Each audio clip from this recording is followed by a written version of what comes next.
Assalamualaikum warahmatullahi wabarakatuh. Saya Rizky Pratama, NIM 242011761 dan rekan saya Zainuri dengan NIM 242011745 dari kelas PGMI 3D. Kami di sini akan menjawab soal UTS Psikologi Pendidikan. Soal pertama yaitu, apakah yang dimaksud dengan psikologi dan psikologi belajar? Psikologi dapat didefinisikan secara singkat sebagai ilmu yang mempelajari tingkah laku manusia dan hubungan-hubungan antar manusia, karena hubungan-hubungan antar manusia juga terwujud dalam bentuk tingkah laku. Maka dapat dikemukakan sebuah definisi yang lebih singkat lagi. Psikologi ialah ilmu-ilmu tingkah laku manusia. Manusia adalah golongan makhluk yang tertinggi derajatnya. Manusia memiliki kelengkapan pribadi yang lebih sempurna daripada makhluk-makhluk lain ciptaan Tuhan. Psikologi belajar adalah ilmu yang mempelajari prinsip-prinsip perilaku manusia dalam penerapannya bagi belajar dan pembelajaran. Dengan kata lain, psikologi belajar memberi kontribusi bagi guru ketika ia menjalankan tugas mengajar di dalam kelas, sehingga tampak pada kinerjanya ketika mengajar dengan mempertimbangkan prinsip psikologi murid. Soal yang kedua, apakah manfaat mempelajari psikologi belajar? Metode apa saja yang dapat diterapkan pada psikologi belajar? Psikologi belajar amat penting bagi setiap orang. Akan sangat terasa betapa pentingnya pengetahuan tentang psikologi belajar itu apabila seorang guru diserahi tanggung jawab sebagai pimpinan, baik pemimpin perkumpulan keagamaan, perkumpulan olahraga, kesenian, sekolah, dan sebagainya.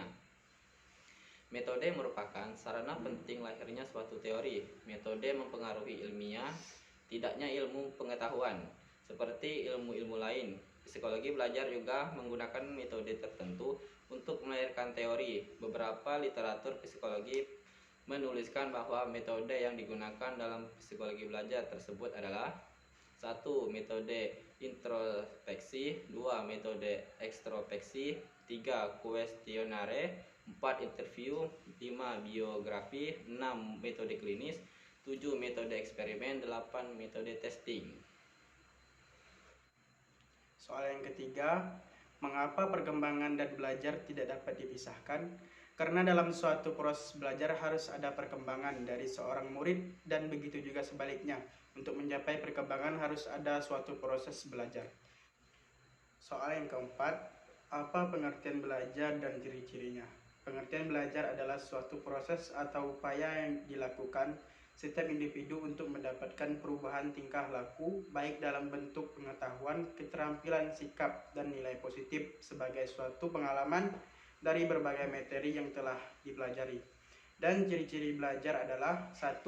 Perubahan yang terjadi secara standar, 2. Perubahan dalam belajar yang bersifat positif dan aktif, 3. Perubahan dalam belajar akan bersifat sementara, 4. Perubahan belajar bersifat fungsional, 5. Perubahan dalam belajar bertujuan atau terarah, 6. Perubahan mencakup seluruh aspek tingkah laku.